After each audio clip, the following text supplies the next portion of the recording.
I'm Kurt Benkert, and this is Pocket Presence, powered by Sleeper.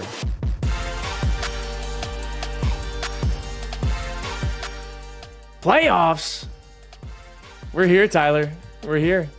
We're here, and we're in. I'm going to say we as if I'm a member of the Packers team. Maybe you have a little bit more respect. You have a few more credentials to do that, but we, the Green Bay Packers, are in the playoffs, and it is such a good feeling to, one, have made the playoffs as a Packers fan, and then two, I feel like there are no expectations on the Packers now that they're actually in the play. Like, they've done the thing, and now you can watch with, like, you're playing with house money is how it feels. Yeah. Like, dude, they have absolutely nothing to lose. The youngest team in NFL history to make the playoffs. And now they're going to Dallas, who has everything to lose. Dallas is playing at home. They have lost some games this year that they shouldn't have. This is a weird matchup for Dallas, too. If you look back a few weeks ago, the Bills just ran for almost 300 yards on them.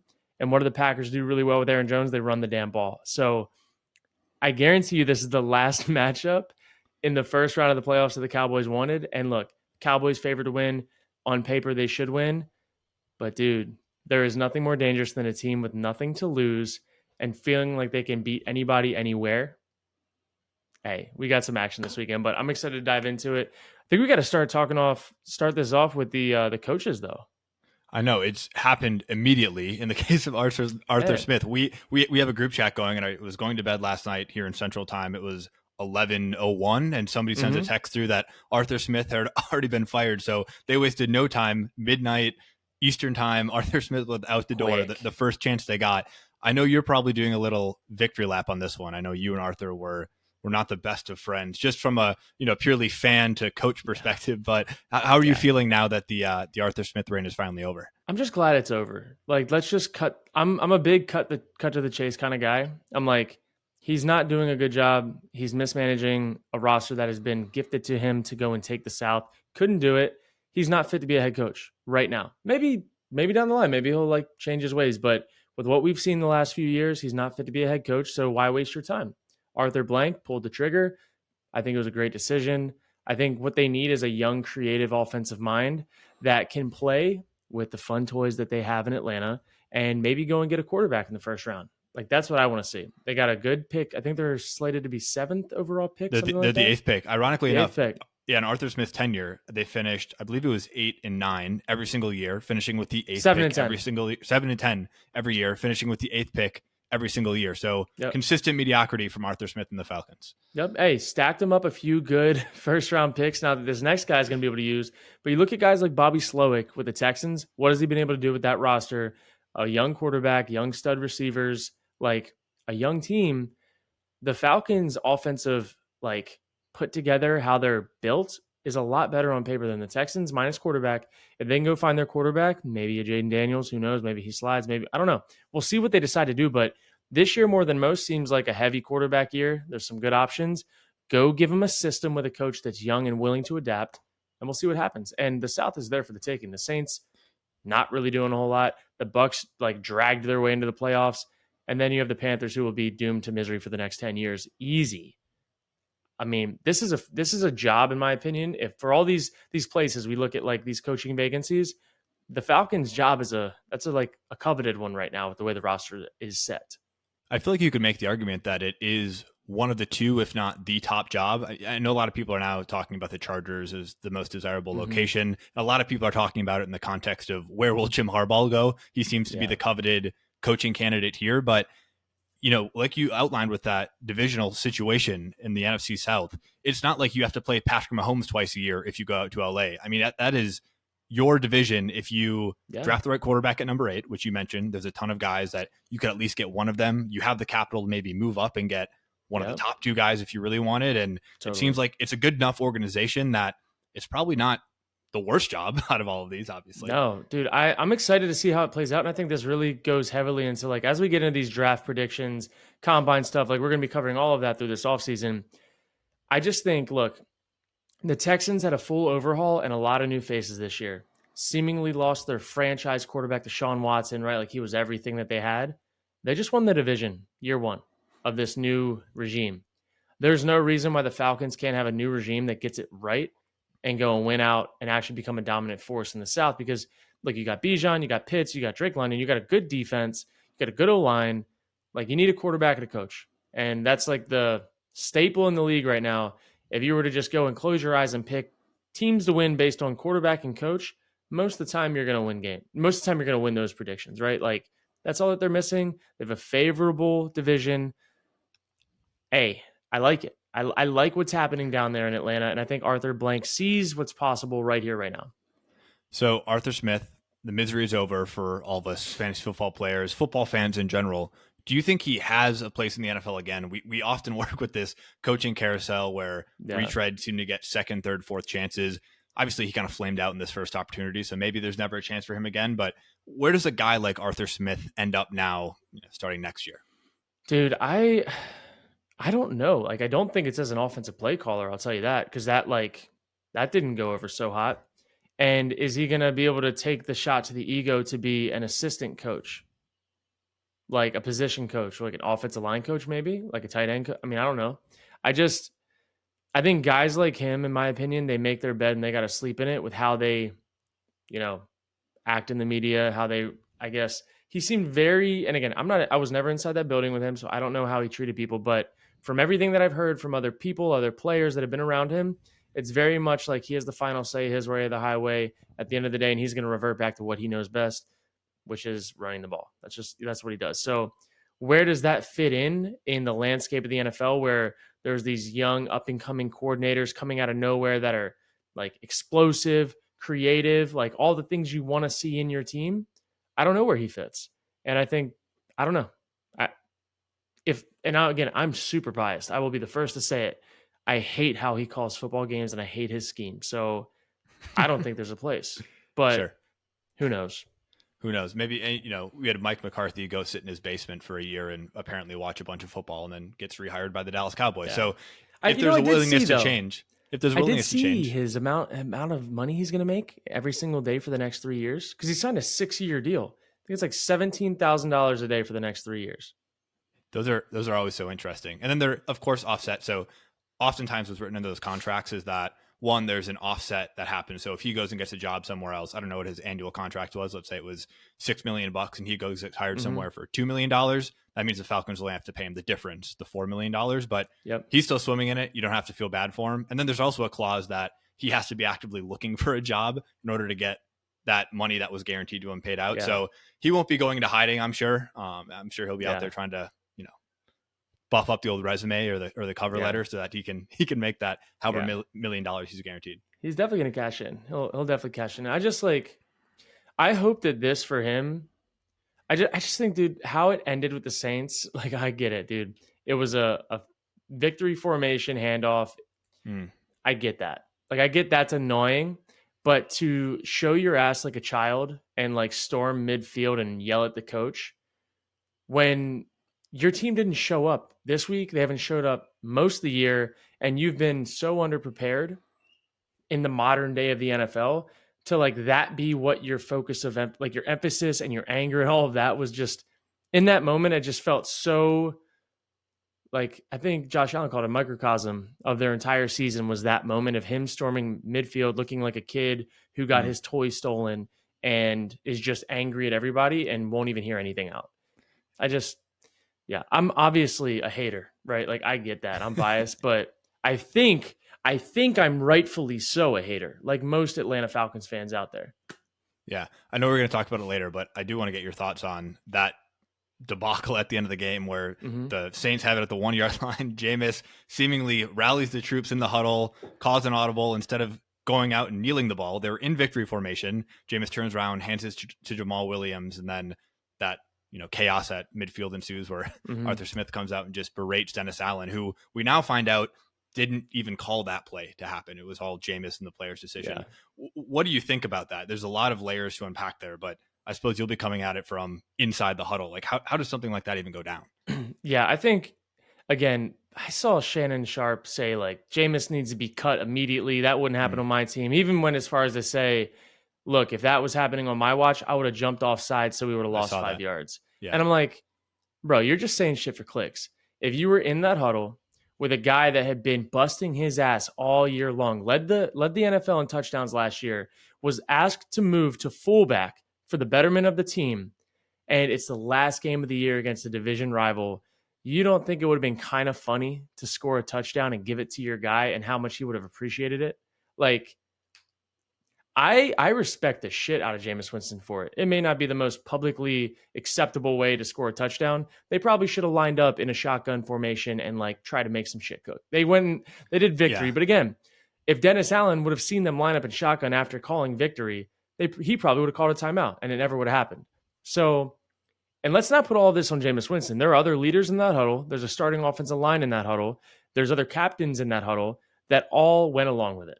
So Jameis Winston will be the fall guy because he's the quarterback and he's the one who publicly like spoke about it. But look, man, at the end of the day, if you're worried about getting your ass kicked and an extra 7 points being put on you from that type of formation on the 1 yard line, like you have bigger problems clearly on both sides. And I mean, Mike McDaniel put up 70 on Sean Payton earlier in the year. It just, dude, we're worried about the wrong shit if that's going to be the media headline because Jamal Williams ended up scoring a touchdown. That's at the end of the day, that's just what happened. They were on the 1 yard line. The players said, hey, F that. We're going to go give our guy the ball so he can get his first touchdown of the year as a Saint because he's a selfless player that puts his body on the line every single week. That's actually what happened.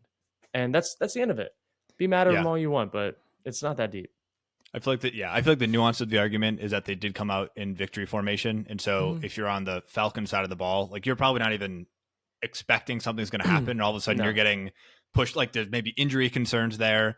And I'm not going to defend Arthur Smith. I don't like the guy as much as you don't like the guy, but it is a little like, I think line up mano-y-mano if you're going to try to score a touchdown. Yeah. I don't think he would have come out and been that animated and that upset if they would have just run him straight up. But it did seem it seemed a little cheeky what they were trying to do. It was totally cheeky. And he didn't know the context in the moment, right? He didn't know. He thought maybe they're just clowning him. Obviously, we now know the full context, but in the moment, he knows he's going to get fired, and it looks like they just got clowned. Yeah. And I also think, like, if that's going to be a reaction of, like, kicking and screaming, what does that say? What message does that send of how you, like, accept defeat, adversity, things that don't go your way, whatever? It's for him to, like, ooh, like, he looked like he was going to try to punch the guy, and I'm like, who are you right now? Because he was like aggressively storming midfield like a pitcher or like a batter that just got hit with a ball. Like, I don't know, man. It just, I think it's a bad look. And I think it just says everything that we've been like thinking and kind of maneuvering around all year about the state of what he was doing in Atlanta. Yeah, he did himself no favors at the end. Moving on to another coach who got fired today, one who was much less animated on the sideline all year. Rivera gets canned in Washington. It seems like it's now the final outing of the old guard. The Dan Snyder Washington Commanders are finally it's a clean slate, and Josh Harris, the new owner, now looks like a new quarterback they can draft with the number 2 pick, a new coach that they can hire as well. With all that considered, is this an attractive job? I know Washington has not had a great history in the last 20 years, but it seems like with all the momentum they have, at least from an ownership perspective, it seems like a pretty good job for an aspiring coach or maybe even a Jim Harbaugh. It's more attractive than it was a year ago, and I think part of it is like that franchise does have history, and I think having a franchise that has history is something that is like you can't really put a monetary value on that. Like I think that's what changes, in my opinion, from them and the Chargers. Like at least there's history, and you can go like try to revive that history. I also think the Giants are abysmal, and like who knows what they'll look like next year. The Eagles are on a downturn. The Cowboys are them right now. And all in all, you can go in and be competitive. I will say they traded away their 2 stud DNs that were like the anchors of that defense. So like you have a little more rebuilding, in my opinion, there than you would like. I don't know if they're ready to win next year or the year after. But again, Houston showed they could do it. So you got to have somebody that's going to go nail the draft, nail the offseason. And at least they do have a clean slate. That's something to look after in some of these coaches. I don't think it's going to be the most favorable job, but I do think it's going to be higher than some of these others. How much of this comes down to how much power a coach might get in the organization? Because it seems like all of this success comes down to the quarterback that you draft. And Washington has the number 2 pick. So if they wanted to, they can move up. And unclear if the Bears are going to actually select a quarterback with their first overall pick. And you just mentioned the Texans, who were the second worst team in the league last year. Mm-hmm. They get it right with CJ Stroud. And all of a sudden we're talking about their OC for a head coaching job, DeMeco Ryans for coach of the year. Meanwhile, you have Atlanta, who has all the skill position talent in the world, and they don't have a quarterback, and Arthur Smith is getting fired. So how much of these conversations do you think are happening where it's like, okay, hey, Jim Harbaugh, if you come here, we're just going to let you pick the Yeah. quarterback that you want? Because it seems like that would be the real tipping point. That I think is the real tipping point for a guy like Jim Harbaugh, who's already been around the rodeo once. Like he's coming back to the NFL off of a very lucrative college contract to go have that Belichick type of ownership around the whole operation. So I also think the teams that are looking to court Harbaugh around are willing to do that. I also will say that that's a lot of responsibility on one person, and that is a full-time job for one person. So for him to do that, be the head coach, I doubt he'll do any play calling. Who knows? Like we'll figure out what happens there. But um, if you're gonna have that be your thing, you've got to make sure that the hires underneath of you as OC and DC are going to be lights out rock star type of guys that I think are going to be willing to be there for 2 to 3 years, because I think that's when you get into that revolving door of offensive coordinators, defensive coordinators. We're like, okay, you have success, then you got to get them out. And I don't know, it's going to be really interesting to see, because some of these teams, like I look at the Falcons wouldn't be doing that for Harbaugh. I don't even know if they'd be going after a guy like Harbaugh. They want an offensive minded guy that's going to like be creative, right? Like I'm not saying Harbaugh's not going to have success in the NFL. Again, I think he's going to be successful, but I'm also like, I don't know if that's like the flavor of style of coach / full throttle GM that some of these teams with these young rosters are going to need. So I'm interested to see how it all plays out, but that's my sideways answer to your question. But there's going to be teams that need him, and then there's some teams that don't need that type of full ownership. So I'm excited to see how it plays out, just like everybody else. Yeah, it seems like the chess pieces are lining up in Washington. At least Josh Harris just brought in Bob Myers, who was an award winner. I mean, he won Executive of the Year a couple times in Golden State, and apparently there's already a connection with Bob Myers and Jim Harbaugh's new agent rather, Don Yee, who's an NFL tied agent, and so the things it's moving quickly, at least in Washington, and that's the benefit of firing your coach early, right? Like now, the Commanders get first crack at Harbaugh, who probably is not taking a call until Tuesday after the national championship, but at the very least, they're first in line. Yep. And I'm excited to see how it plays out. But again, you look at, look, you heard it here first. I think Harbaugh is a great coach, but nobody as a human is above how hard it is to win games in the NFL consistently and to build things from the ground up. So like, look at Sean Payton. Everyone thought, oh, Sean Payton, rock star hire, whatever. Like, I was skeptical from the beginning with him, just was never a fan of his while he was in New Orleans. And now you look at it and they're going into their second year, and they're like, there's some question marks. Like, we just paid him a lot of money and like couldn't do it year one. So like, let's hope year two we get it. And I'm like, some of these situations are really far gone. And the Broncos, for one, in my opinion, roster wise, were pretty far gone in a division that's a tough division. So like, if I'm Harbaugh, I would look at it reverse. I don't even want all of the power. Give me a really good GM that I work really well with, and let me go do what I do best, which is coach and get the right people around me in the building so that everyone can do their job better. And that's what I think they've done really well in Michigan. Like, from all the reports, the people that talk about him as a person, it's how he treats people, the people he has around him. And it's like the whole operation is really, really succinct. And I'm like, dang, I could see him taking a roster that's already pretty decent, like the Chargers maybe. I don't really want him to go to the Raiders. I'm not like, I don't love it over there. I think their coach they have right now is the interim should be the guy. But I would like to see Harbaugh not go and just take the overall command of everything, but go take a situation that's already favorable and go elevate it. It's going to be so interesting to see how this all plays out, because you have in the draft order right now, you have 1, 2, and 3 teams who might have different coaches and largely front offices by the time they're picking in the spring. You have Chicago, who we're not sure if Eberflus stays around. Obviously, Ron Rivera just got fired in Washington, and Bill Belichick might be out in New England, and they're at number 3. So one, it's interesting that the people who are in those jobs now might not even have the picks later on. I think another interesting wrinkle here is Harbaugh has done this before, where he's teased going into the NFL. Last year, he interviewed for the Denver job, and then they inevitably traded for Sean Payton. So he's flirted with this before, and he always seems to do it as a way to just get a pay raise at Michigan, and he's done that already. There's a contract sitting at on the table for him for some outrageous amount of money, with the stipulation that he does not leave in a year to go to the NFL. He's barred from doing that. But I think the team that has the most success in this coaching carousel, because there's going to be like 10 to 12 teams that need a new coach. So it's going to be super competitive, is going to be the one that doesn't sit around and wait for Harbaugh to make his decision. Because I could see him drawing that process out. Like if he goes in interviews with 8 different teams, that's going to take a while. Meanwhile, you could be the Atlanta Falcons and hire Bobby Slowick and have a really, really good head coach and get your first crack at it while not sitting around and waiting for a guy who might not even come to the NFL and coach. So it'll be interesting 100%. to see how many teams get spurned if he does not, in fact, come to the NFL. Yeah, dude. And I'm just like, I like to think of this like in a different frame of mind where like, okay, let's fast forward a year from now. He's not Harbaugh, the coveted coach coming from Michigan that we got to lure him out. He's an NFL coach that has been in the league now, been in the league for another year, and he's at the same level of everybody else where he just has to win games. Is he going to be that? Like, is he going to be like this Andy Reid, whatever, like that just year over year finds ways to do it? Maybe, but you don't get the benefit of the doubt after year one. You're just another coach in the NFL that just has to perform and do your job.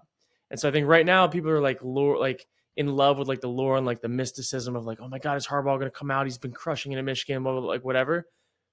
Nick Saban went to the NFL and got waxed and went right back to college and has been in Alabama since. And it's a different beast. It's a different game. I get that.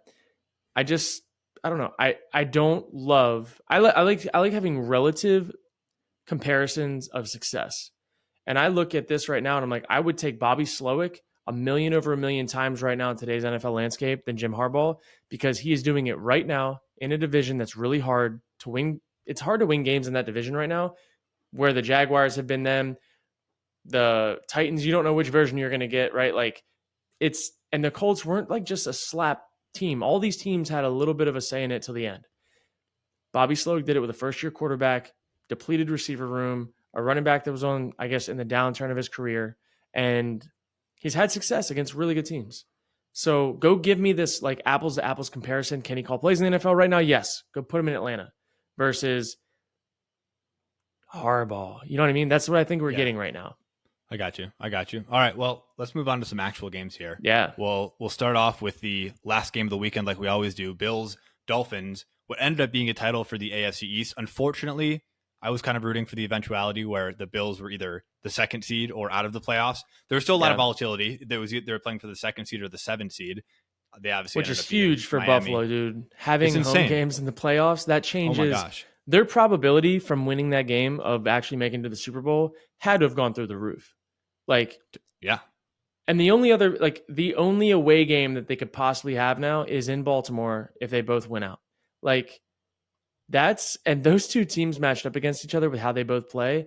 That's a sneaky matchup, man. It's this NFL playoff in general is going to be wild. Like, I don't think we've ever seen anything like this. No, especially the storylines. I mean, we joked a lot last year about the script, the fact that McCarthy is playing his old team in the Packers. Stafford's obviously going back to Detroit. You have, the Bills on the rise. The Dolphins are kind of sliding. The Chiefs are still lurking somewhere in there in the 3 seed. I do want to touch on really quick the Dolphins. It seems like the fact that they made the playoffs. We talked about the Jags like historic collapse. I don't know how historic it was, but pretty embarrassing collapse that the Jags didn't make the playoffs. Meanwhile, you had the Dolphins here sitting with something like 10 wins with, I think it was 3 or 4 games to go, and Buffalo was 500. I think they were 7-7 at the time, and the Dolphins can't pull off and win the division. And that's a team that you could make the argument really needed to have some home games in the playoffs if they wanted to get anywhere. So, I mean, how do you look retrospectively at this Dolphins season? Like, we're still dealing with a pretty young coach, and Tua is still pretty young, but at some point you have to nut up and say, hey, got to go win some games. Yeah, I think that for me, the Dolphins get a little more of a pass than other teams, mainly because I think they're not as good. I don't think they were ever as good as their record indicated when they had 10 wins. I thought they were like a 9-7, like 10. Well, I guess now it'd be 18 or 17 games. I really thought they were like a 10-7 team. And again, they've been decimated by injuries in this last stretch of the season. And they've been playing like relatively well. Again, they haven't been able to close out games, but they played the Cowboys down to the wire. I think they won that game. This last game against the Bills, they should have beat the Bills. The Bills have been pretty much on fire. And the punt return changed the game. Punt return for a touchdown. And then, again, you have no Waddle. You have no Chubb. You lost your other D-end. You lost your other D-end. Like, I think they were missing a safety or corner. Like they are decimated and still finding a way to hang in games. And shout out to Mike McDaniel for being as creative as he has been on offense, because they're still finding a way to run the ball when like they really don't have a lot working for him right now. And I know Tua has thrown some bad picks in the last few weeks, but again, he starts pressing and he's trying to make plays in critical situations. Like he's trying, but the thing with like Tyreek Hill is that guy, but he's not the contested catch like 50-50 ball guy, and they don't have one. And right now, like playoff type football, which they've been playing playoff type football the last few weeks, you need a guy like Nico Collins that can go win you a 50-50 ball in a critical third down. They don't have one of those. And so I think that's what they're going to be looking for this offseason. Like, hey, T. Higgins, a guy that can like get it across the middle, up and away. Like they're a T. Higgins type of receiver away from their offense really being super elite. But now it's just kind of flashy and like big plays here and there. And I don't think that's sustainable. You're not saying Chase Claypool's the answer with, getting the ball game on the line. Only 7 receptions on the year, and he's the guy that they go to. It's tough because I watched that play and I saw what Tua saw, but like Chase had no idea that the guy behind him was coming, so he didn't even think to flatten at the end. If he would have taken a sharp like negative angle, he could have at least broken it up. But Tua threw it like he does with anticipation and trust, and it's not a guy you can throw with anticipation and trust to. You got to make sure he's open. Yeah, what do you make of the Bills? Josh Allen didn't have his best game last night, but they still find a way to win. And now they're probably the hottest team, the team nobody wants to play in these AFC playoffs. So, I mean, what's the Bills' recipe for success here going forward? Dude, QB power and like 2 hitches and take off, Josh. I think, again, his interceptions are like sometimes really ugly, but if you look back at the context of the game, I think he had 2 interceptions on 4th down, so he's going to throw it regardless, and they just happened to be intercepted. One of them was an arm punt. One of them, like, he didn't really give Gabe Davis a chance. Looked like it was an option route or a choice route, and he guessed wrong, threw it right at the DB. So, like, I know he could have done better on some of those, but, like, the critical plays of the game where they needed Josh to make a play, he made a play.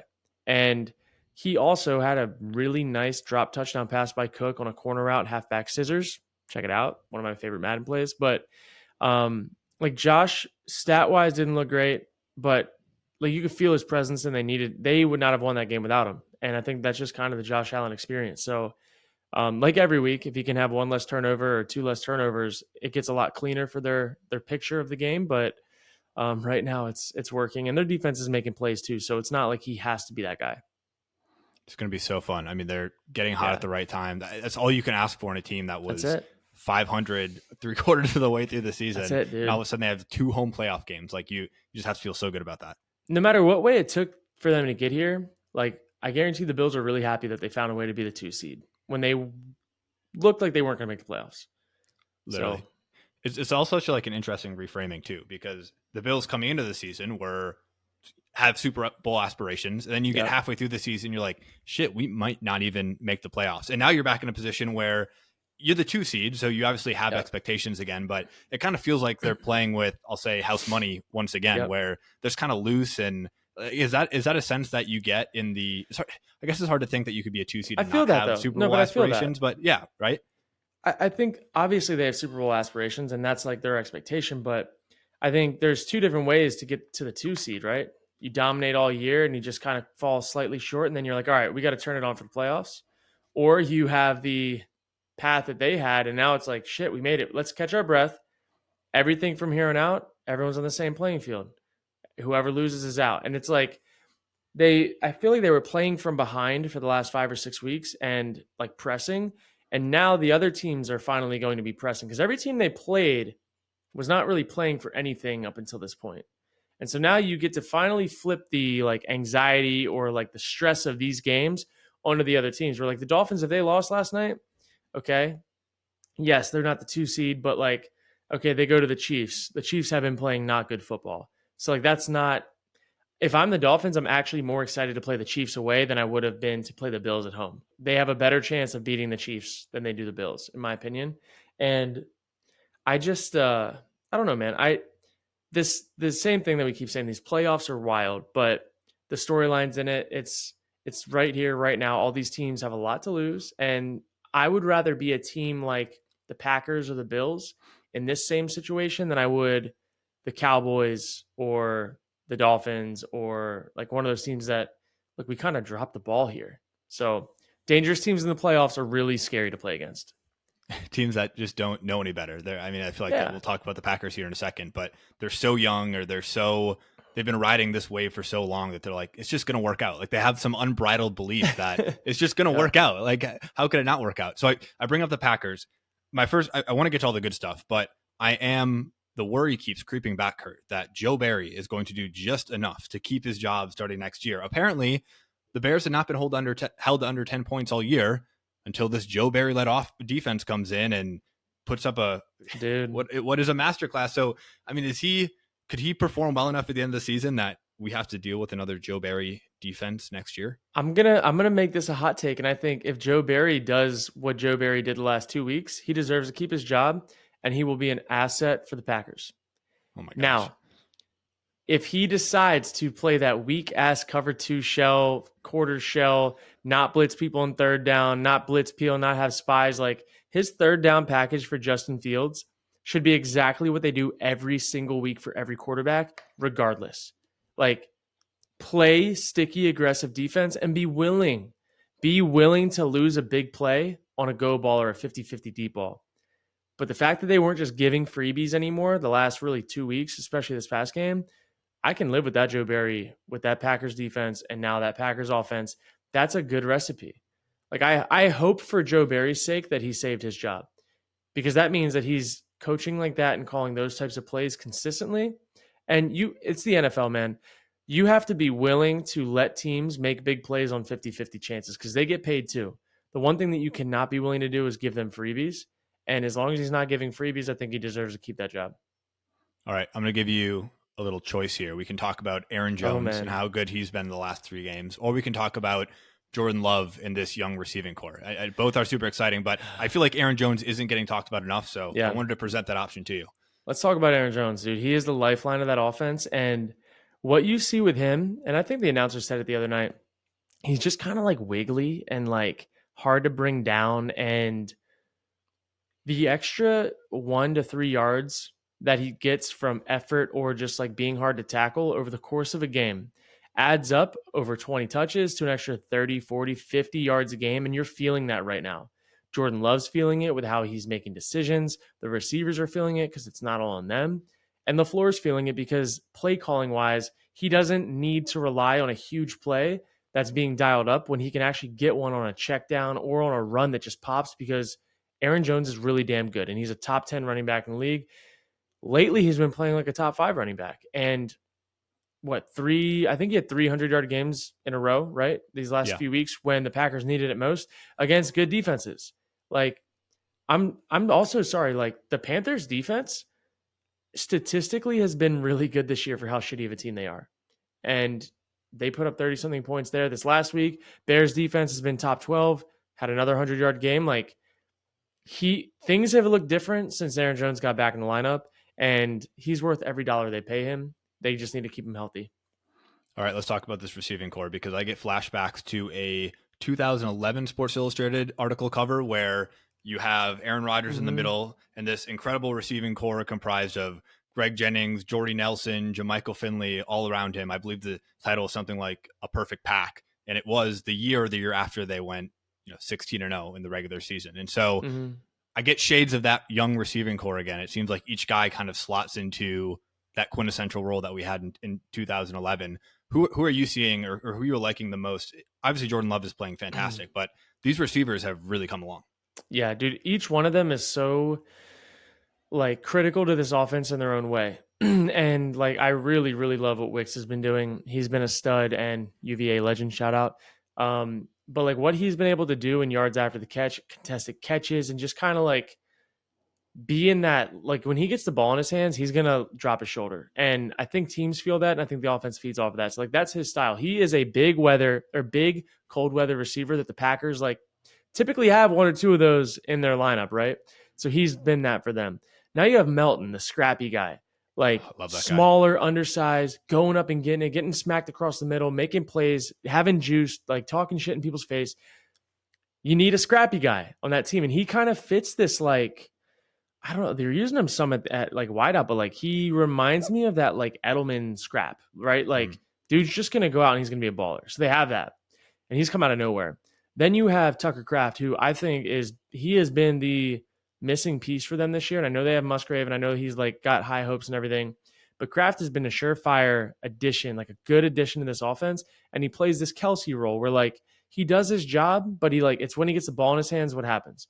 And in scramble drill, he's really good at scramble drill, seeing the open space. Kraft does not just run what is drawn on the playbook. He realizes coverages change. He gets to open space, and Jordan and him are on a good connection together. So like they have that off schedule ability together where he's a huge asset now. And then you look at Romeo Dobbs, press him. Don't give him safety help.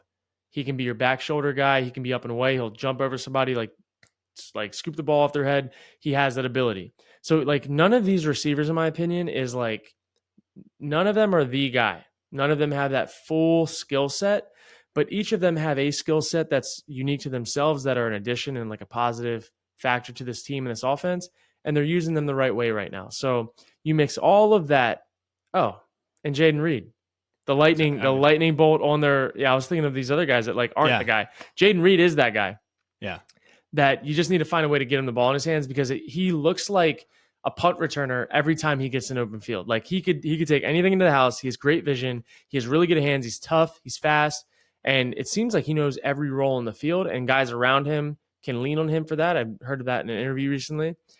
But like you mix all of this stuff together, man, it's like, wow, how did the Packers find these guys? So I'm going to give a shout out to Goot, the GM, the pro department, the scouting department, and finding these guys all over the league, all over college that they felt like could fit in right here, right now in this league. And they're using them good. They're using them in a really good way. And I don't know, it's fun to see because earlier in the year it did not look like this at all. And they're finding a way. So, and they're doing this all without the presumptive number one receiver on this team, Christian Watson, who's been out with the hamstring the past couple of weeks. So he comes back, and I think he serves a different role. I also am prisoner to the moment. I think I was ready to fire Goot just like I was Joe Barry, and maybe just clean the slate in week 5 and 6 with a lot of other Packers fans. Because you look back at a lot of drafts without this hindsight, and you're like, who is this guy drafted outside of I don't know, like Elton Jenkins maybe? Yeah. And hear me out though, like they still need like I think in this today's day and age in the NFL, you need to try to find and hit on a Justin Jefferson as often as you can. And I would love to see them say, F it, we're going to get a guy like Marvin Harrison. Because that, in my opinion, is what elevates this offense that, like, again, if things aren't clicking and guys aren't making plays, they don't have, like, a safety blanket of a receiver that can just, like, bail people out. But, like, you look around the league, like, Justin Fields had DJ Moore. Like, he's been able to be that guy. And Justin Jefferson, obviously, for the Vikings, has been that guy for a long time. But, like, these top teams in the league all have a guy that is a generational talent. And I would love for the Packers to not feel too comfortable with their offensive room to go and be like, look, we're going to go take this to the next level. And everyone else's job is going to get easier because this guy is going to demand double coverage. And that's when it gets really scary. So I would hope that they would do that. Especially with the young quarterback. You look at like the Josh Allen model where they went and got Stephon Diggs for him, or Trevor Lawrence gets Calvin Ridley. And it's the model of going out and whether it be drafting a guy like Marvin Harrison Jr., which would obviously be incredible, or if it's just getting one of these free agents that comes up. You mentioned T. Higgins or Mike Evans that is going to hit the market soon. Even a Mike Evans would be a really good receiver for Green Bay. Like, and he's, again, comfort 1,000 yards every single year. Jordan hasn't had that this year. I just think, again, they need that. That's like their one missing piece. And doesn't mean that their guys that they have can't turn into that. It doesn't mean Christian Watson can't or Romeo Dobbs can't, whatever. But like, I just think go get someone with a ridiculous high ceiling in the draft that could be a monster, or go get a vet that can be that guy in critical situations when they start going man, and you can count on him 9 times out of 10. Let's look at the Bears for a second. They were trending in a really positive direction. I think they were hoping that this was going to be the launch pad in their offseason where Justin Fields was solidified as the guy, Matt Eberflus was going to be their coach, and they could use this draft capital that they had amassed, the number 1 pick and now the number 9 pick, to maybe get a Marvin Harrison Jr. and then launch with a talented young defense and a talented young offense. Now it looks like they're going the other direction where Yeah. a lot of uncertainty if Eberflus is the coach next year, if Justin Fields is the quarterback. He was talking at a press conference like he might not be back next year. What do you do here if you're Ryan Poles, the Bears GM? How do you make sense of this offseason? Dude, you've got, in my opinion, you cannot afford to let Justin Fields walk because you put a lot of uncertainty in one position that, like, how many of these guys are hits in the NFL and how many can translate right here, right now? Where, like, that's the thing. You have to win next year or you're all fired. So, what gives you the best chance to win next year? Because you're playing for your job for next year. Justin Fields may not be the best thing for the Bears franchise for the longevity. I think he's a really good player, and I think they'd be dumb to get rid of him. But like maybe there's a guy that has a higher ceiling. Who knows? But you are coaching and you're GMing for your job for next year. And if you risk that by going with a young rookie quarterback, you're probably not going to get a CJ Stroud that's ready to do it right now. Most guys need time to develop. It's just that's how the NFL is. So if you're willing to risk that, you got to be willing to sleep in that bed that you made and know that your margin for error is that much smaller because you already know that you can win with Justin Fields. You're just missing some pieces around him. Like they need some help. And I don't know. I don't think you can risk it unless they're just telling Poles like, look, man, we're going to give you another 3 to 5 years if you want to go take a young rookie quarterback because you're probably going to need it.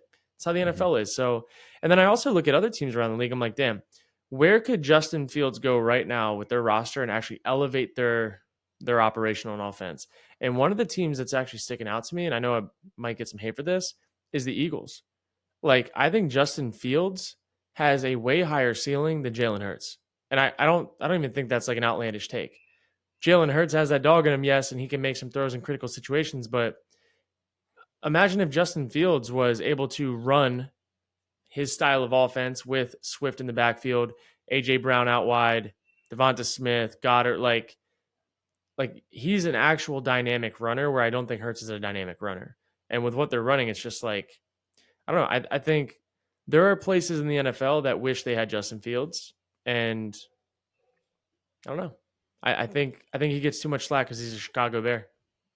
I think it's also the difference, and nowhere is it more clear than between Green Bay and Chicago. The organizational stability that exists, especially around quarterbacks. You have an organization like Justin Fields who they enter an offseason again with uncertainty whether he's the guy, uncertainty whether the coach is the guy. And so you always have this cycle of like a new quarterback, a new coach, a new quarterback, a new coach, a new GM, a new quarterback, a new coach. And so there's never like stability for that guy to settle in. And I'm sure you probably think about this a lot. At the quarterback position, it's hard to have a new OC every year. It's hard to have a new coach every year. It's hard to have rotating personnel. Whereas in Green Bay, they have this tradition of just having a guy sit behind, fortunately a Hall of Fame level quarterback, and they have stability in the coaching room and stability in the front office where it's just got to be so much easier. And I'm not entirely convinced that Justin Fields wouldn't be as successful as Jordan Love if he was in Green Bay, just due to the stability. And maybe Jordan Love struggles like Justin Fields has struggled in Chicago. I think it's a lot more to do with the organization around him and not just, oh, Justin Fields sucks, therefore he should not be on a team next year. I totally agree with you. And that's, dude, how many times do you see guys just needing a change of scenery to have success? And right now, I just don't know if I'm Justin Fields, I'm hoping I get shipped out. Like, I'm at that point where it's like, look, damn, the Lions are going to be them for a while. The Vikings are probably going to get better next year. The Packers for sure are going to be better next year. They are the youngest team in the league and they're in the playoffs. Like, I think Chicago has the worst next 3 to 5 year outlook of most teams in that division, or of the teams in that division, minus their draft picks. That could speed up that timeline to 2-3 years, but like next year, I don't know. How much of an influence are those draft picks going to have on the team next year? History says not as much as you'd think in year one for those guys. That's like a 2 to 3 year thing. And Justin Fields doesn't have that time. I don't know, man. If I'm Justin Fields, I'm like, dang, ship me down to Atlanta, man. Like, let me go ride out with Bijan, with Drake London, with Kyle Pitts, with a new OC that knows like how to use me to the best of my ability.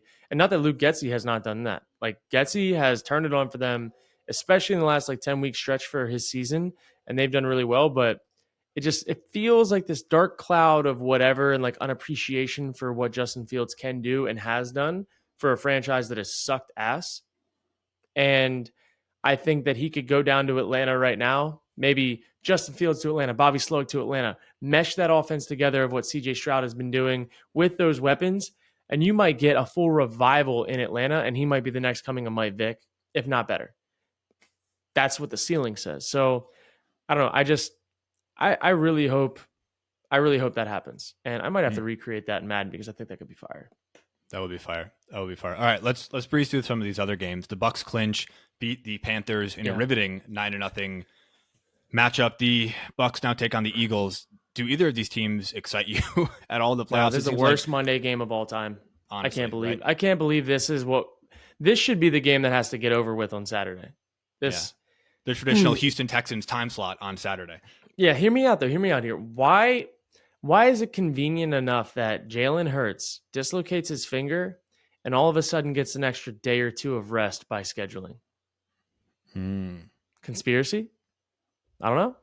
They got a favorable schedule for that injury that he had. I'll just say that. But this game does not excite me.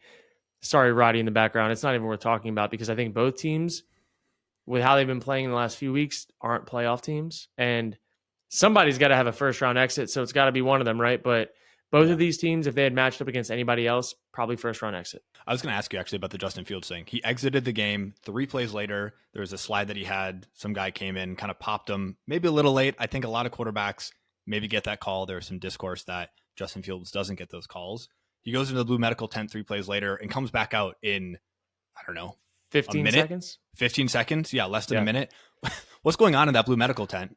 And then how can they, because that is the third party, the NFL's third party testing for concussions. How do you test a guy for a concussion in 15 seconds? And how does it take 3 plays to decide if you want to do that? There's no way, and there should be an investigation. Because that honestly is, and again, critical point in the game. Hear me out. If it was not upcoming third down in the red zone, would Justin Fields have stayed in that tent longer? That's the question that I have.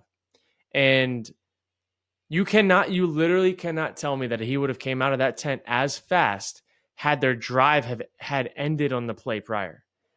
He probably would have spent a few minutes in there, the entire defensive drive in there most likely, but because they had the ball, because they were in red zone territory, third down was coming up, they got him back out there as quick as possible.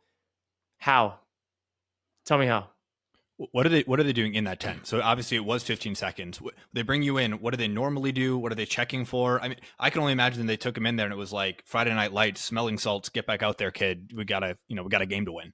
Dude, normally there's like a full test you have to take for they ask you questions, they prompt you, they do the eye track test. There's steps to be had, and I just don't know how they did that in a minute. And then if you have anything, then you take a longer test. If you have symptoms or whatever, but I'm there's just no physical way that all of that was done in the matter of time that he was off the field, on the field, and back in the game. He missed 1 play, I believe. He missed 1 play. 1 play. And I don't know, man. It's kind of wild to me. But it is. Okay. Yeah, that's I won't even get into it because I dog the NFL enough, but it's definitely questionable. It was eyebrow raising for everybody watching. I mean, they were like, how's it was one weird that it took 3 plays for him to even get pulled out, and then 2, it was weird that it only took them 15 seconds to decide he didn't have a concussion. But regardless, Houston clinches. They actually won the AFC South after that fantastic collapse by the Jags to have such a lead and then not even make the playoffs. It seems like CJ Stroud has helped solidify his case for Offensive Rookie of the Year, although, like I will talk about in a second, Puka Nacua is out here breaking records. So this actually seems like one of the more competitive year-end awards where we have, where we have a lot of other MVP type Offensive Player of the Year types locked up. Offensive Rookie of the Year might be a close race. Yeah, Puka has done everything, and he's been nothing short of sensational. But I will say that the one asterisk that I have on that is Matt Stafford. And Matt Stafford has been known to triple crown, quad crown. He's getting fed by a guy that knows how to feed receivers. And that is not to take anything away from Puka. On the flip side, CJ Stroud, what he has done has been even more extraordinary. How many times does a quarterback as a rookie come in and do what he's done? I don't think ever to that extent. and to elevate a team the way he has without the guys, the marquee name guys that he has had. Like, nobody was talking about Nico Collins before this year, besides me. But what he has done has been the most impressive of anything. But that is not to take away from how impressive Puka has been. Just happened to be in the same category for the same award that Stroud should win. So both of them are going to have a great career. I think Puka could be the things that I see him do and how he makes contested catches and can contort his body for how big he is. He has such a unique skill set that is really hard to do. Normally it's thinner guys that are like more twitchy or whatever. He's able to do it with his body while also being like an inside receiver that can dig out and block. Like, that's the type of receiver that can have a really, really, really long career, and he'll probably break a lot of records long term. So both of them are going to be really, really good. CJ Stroud more impressive this year, mainly because of how much his back was against the wall with the situation he was in. Yeah, it's pretty funny how the 49ers were really trying to not let Puka get that record. And they eventually snags a catch, gets a couple yards, and then McVay yanks him promptly after that. Yeah. It's obviously that was at top of everybody's mind. I mean, that's all they're thinking about in that game, I'm sure. 100%. And these coaches know, the players know, they know the incentives, they know it all. Like, we have a lot of week to prep to talk ball all the time in the meeting rooms, and all these things come up, and everyone is very hyper aware of what's at stake for each team, each player.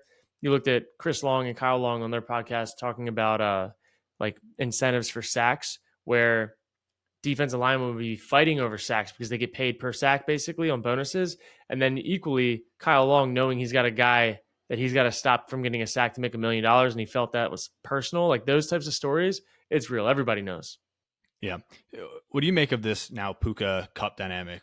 Maybe not a conversation we have until the offseason. I'm sure the Rams are happy they have both of them, but does this make Cup expendable in any way? He had a down season dealing with injuries a lot, but it seems like Puka's now taken up this mantle of high volume guy, and there's only one ball, and that was kind of Cup's game for a long time. Yeah, I think it definitely makes Cup a little more expendable. I think they can afford to bring him back on a lighter contract. And I think it would make other teams a little more wary of having Cup. Is he a free agent after this season?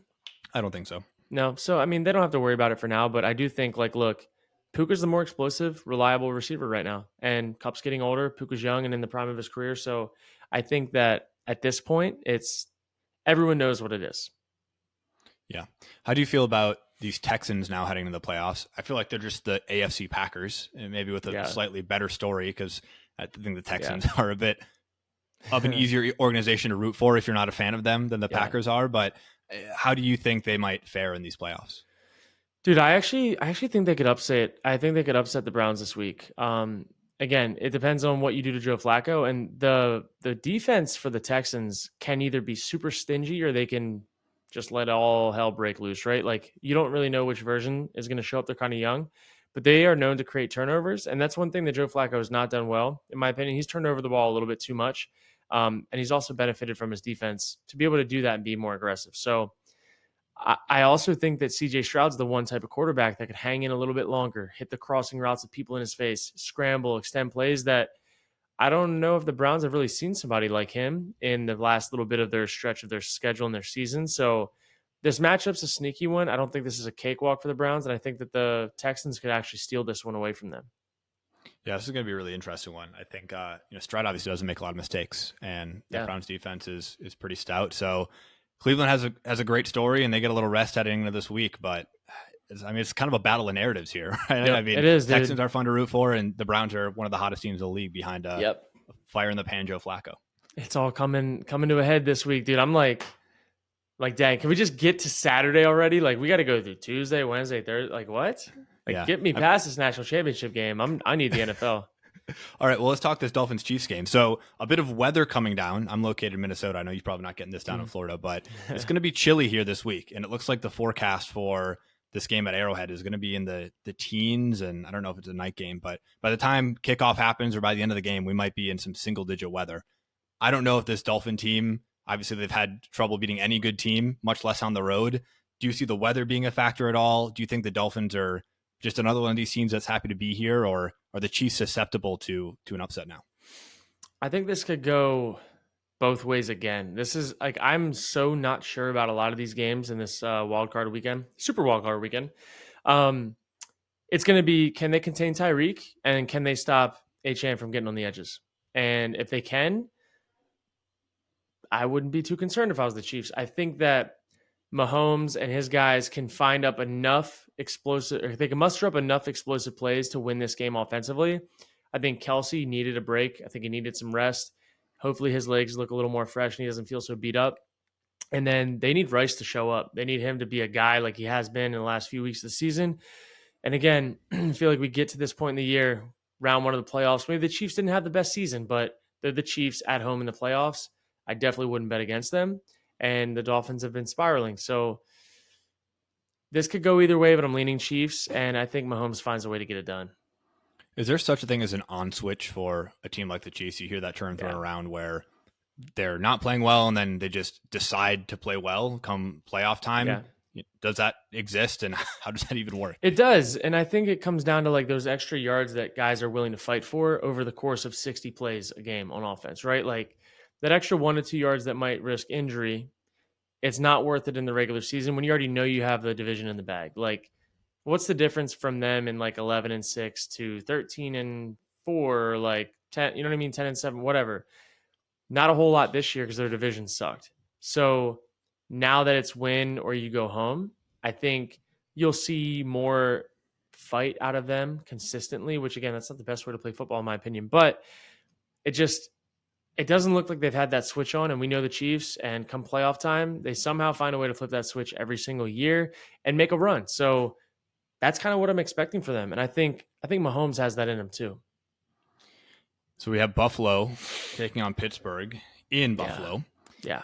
We've talked about how hot Buffalo is right now, but Pittsburgh has had this interesting roller coaster of a season where they seem dead, calls for Mike Tomlin's job. Kelsey brothers did not like that, by the way. I know we've talked about it a bit, how it might be time for a new guard in Pittsburgh, but at the same time, we got Mike Tomlin dragging the Steelers to 10 wins, albeit against a Ravens team that wasn't necessarily trying to win last week. But do you think there's any magic that the Steelers have left? The quarterback situation is really confusing to me. The fact that Kenny Pickett's healthy but not playing. What are these dynamics going on in Pittsburgh right now?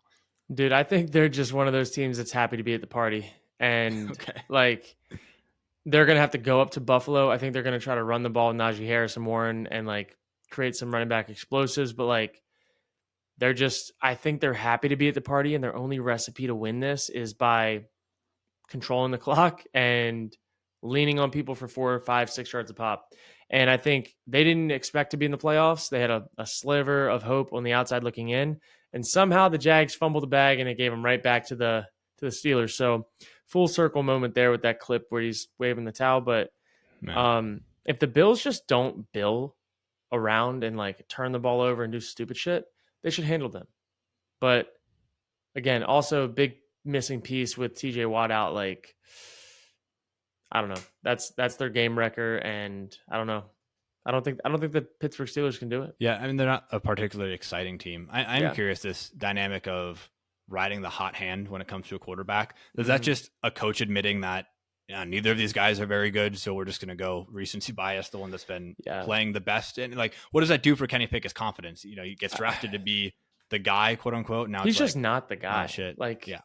He hasn't been the guy, and I think it's been very clear that he's not the guy for a while now. So it's all right, let's just rip this Band-Aid off. Mason Rudolph's not the guy in the future, most likely, but we know Pickett's not. Let's just see what happens. Let Rudolph get out there, throw some bombs to Pickens, hopefully make some crazy plays. But Mason Rudolph can run the offense. He's not going to move for shit. He's going to have a turnover here or there, but we at least know it's not going to look like what Kenny Pickett has it look like. And we know that Mason can throw it and get it to where it needs to go consistently when he's untouched. So I think that's what they're riding with, and hoping that they can just lean on their running backs and squeak out a win. We'll see. Another one of these games where you kind of know the outcome. Hopefully you root for an entertaining finish, possibly. Mm-hmm. I also feel, I don't know how you feel about this, Kurt. I feel like when I look at a Pittsburgh versus Buffalo, I want to see Buffalo keep playing. I have no dog in the fight, but Pittsburgh bores me. I want to see Buffalo keep playing. And so I'm just rooting for some of these games in terms of the storyline. I just don't want to see bad teams continue to win. You know what I mean? Yeah, that's definitely where I'm at. I'm looking at this slate and I'm I don't really want the Browns to win because I like Houston's story better. But it's Sure. nothing against the Browns. If the Browns win, I'm like, oh, cool. We get to watch like this Browns defense, Joe Flacco, whatever. That's a cool story. But I definitely like Houston's story better. Pittsburgh, it was a cool season. Way to find a way. Like, we'll be seeing you because I want to see how does this Bills story play out when they have to play another team or maybe even end up in Baltimore. Like, I want to see that. I want to see Josh Allen and Lamar Jackson in an AFC Championship game. I want to see Brock Purdy and Dak Prescott or Brock Purdy and Jordan Love in an NFC Championship game. I want to see that. Like, give me TV and like give it to me. Give me the NFL Entertainment League because I want to see it. I want to see it. I know we talked about this last week, and then it came out with Travis Kelce and Jason Kelce basically being like, "You guys are idiots for saying Mike Tomlin should be fired." If I was a Steelers fan, I don't know if I'd feel that. He's basically like Mike Tomlin's just like a higher achieving Pete Carroll in the past couple of years, where you're in it until the very end. It's kind of exciting. You're doing more than what your roster maybe allows you to do, but then at the end of the day, your ceiling is like a first round exit in the playoffs, and then you go to yourself in the offseason and it's like, okay, we're going to do this again. Like, I remember this being a dialogue with the Packers. It's like, maybe we should just, it's like week 6. It's like, maybe we should just tank because all we're competing for is the right to get the 14th pick in the NFL. And what good does that do? And for the Steelers, that's kind of what they have been doing for the last 10 years, it feels like. Yeah, well, they messed up by getting Kenny Pickett. What is he, pick number? He was 15th overall pick or whatever in the first round? I don't think he was. That was a horrible. That was like the Malik Willis draft, and was it Pickett that was the first quarterback taken? In that draft. And my whole thing is like, dude, you cannot draft a quarterback in the first round with a low ceiling. Like, you've got to go get a guy that you think can turn into this generational talent. Like, because you look at all the other positions besides quarterback, all first round draft picks have high ceilings. And that's what you're hoping that you can get him to reach that ceiling more often than not. You knew what you were getting with Kenny Pickett. You thought that he was going to compete in a division against Lamar Jackson, Joe Burrow, and Deshaun Watson. Like, Deshaun Watson played terrible this year, but at least he has a high ceiling. You know what I mean? Like where does that add up? And that's the thing for me. It's not even so much. I think Mike Tomlin's a great coach. I think their roster mismanagement, whoever that falls on, and I don't know their hierarchy, that's the problem with the Steelers. How do you not load up across the board when you're in a division that's loading up? You play against Lamar Jackson and that nasty defense, who at least went out and got Odell Beckham. They at least tried to get a receiver like that. Then they got Zay Flowers, who's a dog. But like, what are they doing in Pittsburgh? Then you also have Jamar Chase, T. Higgins, you got Joe Burrow, Joe Mixon. Like, you got that star-studded roster with the Bengals. At least they're trying to get names and like make something happen. You're not even giving yourself a fighting chance. You think you're going to outcoach people? Like, you can outcoach your way into a 7th seed, but like, you need dudes to compete in the NFL. That's the one. You've never seen a good coach with bad players make it to a Super Bowl. Yeah, I completely agree. Doesn't happen. Like, I completely agree. So back to what you were saying. There's actually the 20th pick in the 2022 draft. And to be fair, I don't remember exactly the position they were in. I think Ben retired the year before. And so they were backs against the wall, had to draft a QB. And, obviously Purdy was Mr. Irrelevant that year. So Pickett won't end up being the best QB in that draft. But frankly, he might very well be the second best QB in that draft. Can you go to that draft real quick and like see who were some of the guys taken right after him? Do you want any position? Non-quarterbacks? Yeah, like some of the names that are studs. Sure. Trent McDuffie picked directly after him. Quay Walker, a couple picks after. Yep. You have Tyler Linderbaum by the Ravens, pick 25. I'm trying to scroll through here. George Karlaftis taken at the end of that round. Christian Watson, obviously, by the Packers. You have Breece Hall. Not that they were really in the running back market at the time. Kenneth Walker taken a few picks later. Stud. I mean, there are guys here on the board, but again, when I'm going to propose go the free agent route is my thing. Like, you cannot Kenny Pickett in any other draft was a 3rd, 4th, 5th, 6th round quarterback.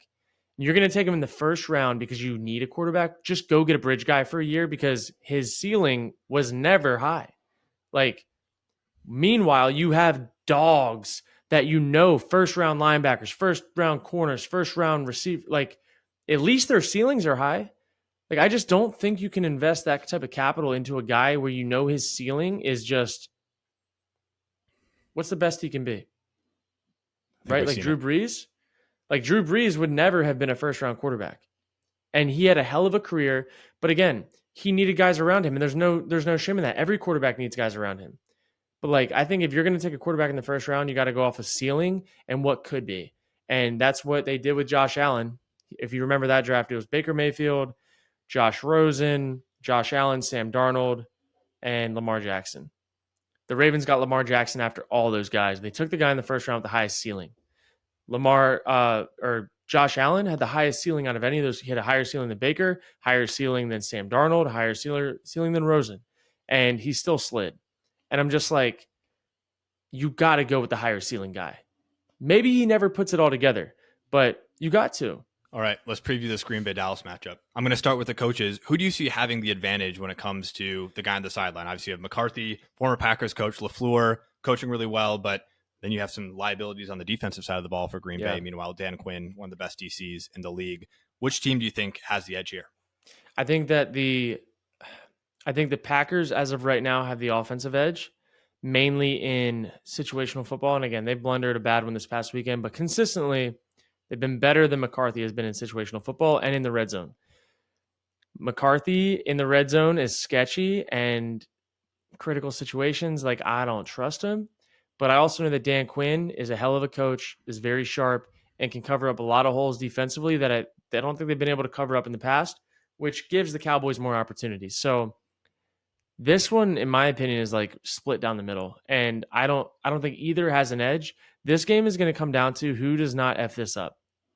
Somebody's going to F it up on, was it Sunday that they're playing? Yes, Sunday at 3:25. Somebody's going to F up this game. And whichever side does not F it up is the side that's going to win. I don't think this is going to be like a shootout where it's like offensive powerhouses like just cleaning it out. Both defenses are really good. And it's going to come down to a 2-minute drill before half, 2-minute drill after half, a red zone turnover, something stupid that is going to change this game, maybe even special teams. But that's all I'd be looking for in this game is, look, both these teams match up really well. If you didn't know either team's record and just based on how they're playing in the last month, I don't think I'd give the Cowboys as much of an edge as they're getting based on what Vegas is saying. But we'll see how it plays out. Again, you got a seasoned team and a young team, and a team with a lot to lose and a team with absolutely nothing to lose. This is the matchup of the week, in my opinion, in the playoffs. Yeah, so you've done a couple QB breakdowns on this channel, the Pocket Presidents channel. Mm-hmm. You've done one of Jordan Love even, which was great, and I think we might even have another one coming soon. Yep. Dak Prescott obviously playing really well lately. Where do those two guys stack up for you right now heading into this matchup? Yeah, I think that Dak is playing really, really, really good football when he has a clean pocket. I think Jordan Love is handling pressure better than Dak's handling pressure. Dak is more electric from a clean pocket than Jordan is. I think Dak's right now, his ball placement, and again, I can't even knock it on Jordan because he's been playing lights out, but Dak has been playing nearly perfect when all things are good. So again, does Joe Barry heat him up? Does he try to bring pressure? Does he get a free one? Like, what is Dak going to do when things are off schedule and he's got guys in his face and Rashawn Gary's, breathing down his neck? The Packers defense has a star-studded line that isn't talked about enough because we covered up with Joe Barry freebies in the passing game with their zones. If they just man up and try to go like man-to-man, maybe have a plugger and just blitz, bring 5, whatever they decide to do up front, I think it can be a really awkward game or uncomfortable game for Dak. But we'll see how it goes. Let's move on now. Another NFC Super Wildcard matchup. We got the Rams and the Lions. Maybe storyline of the year with Matt Stafford coming back to Detroit. Mm-hmm. I don't think... Were they ever in a playoff game, Stafford and the Lions? Did they ever make it sneak in as a wild card? I don't even know. Maybe. They certainly never won one. The last time the Lions won a playoff game was in 1991. Also, last time they won the division at the time was the NFC Central. In any case, really good storylines, both fun teams to pull for. You obviously have the Lions, who are on the ascendant. I think there's a lot of fun aspects we can pull apart there. I have a question for you, Kurt, as it pertains to the Rams, because it seems like they're trying to bridge different generations of players. You have these young guys, you have the Kyron Williams, Puka Nakuas, and then you have the old guard with Aaron Donald and Matt Stafford still in there. And it seems like they're trying to do this weird transition thing. I won't call it a rebuild, but maybe a reload. What are you seeing from the Rams right now? And what do you think their prospects are, even outside of this game? Like in the next 5 years, what's the direction this organization is headed? I think they nailed it this last draft or two. And they got enough guys that can be staples of their offense, staples of their team. They need some help on defense for sure. But I think they've done a good enough job to where, like, all right, you secured your running back, you secured your receiver. Like Stafford, how much longer does he want to play? We'll see. But I still like the Lions in this game. I think the Lions have the more overall complete team, and I also think that Stafford is susceptible to airmailing a few. We watched him a few weeks ago against the Giants. Which version of Stafford's going to show up in this game is going to determine the outcome in this game, in my opinion. He's the one guy that you're going to get good Matt or bad Matt, and it can make it for a long day on either side, depending on which one you get. So I'd imagine he's going to be on his A game going back home to Detroit with a different team, different uniform. And again, you also see it from Goff's perspective. He was like chewed up, spit out, and sent to the curb from the Rams. So he's got a little redemption game in him too.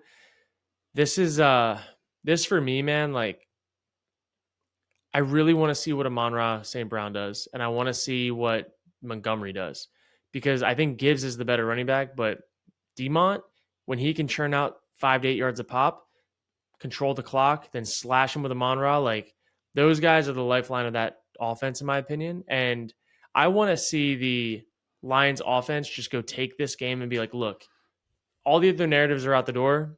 We're that offense that can go do this right now, regardless of any other thing that happens in this game. And I think that they can.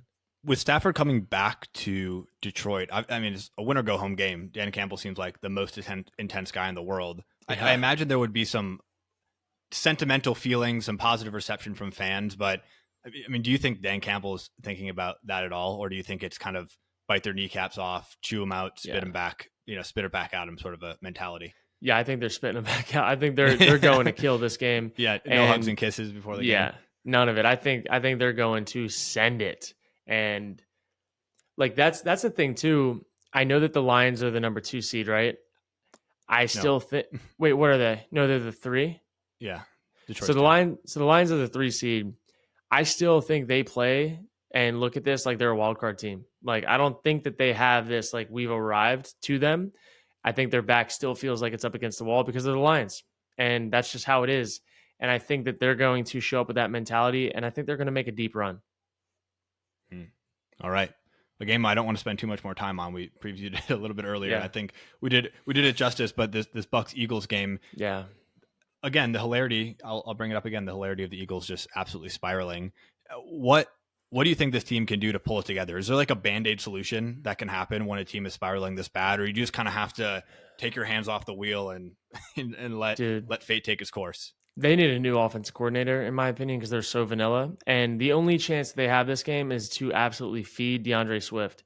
Like, when he gets a lot of touches and gets in open space, and they got to do it creatively. They can't just run these inside zones and expect him to just ride the wave and cut back. Like, they need to get him into open space creatively and find a way to do it in a week, because it's obviously not been in their game plan much.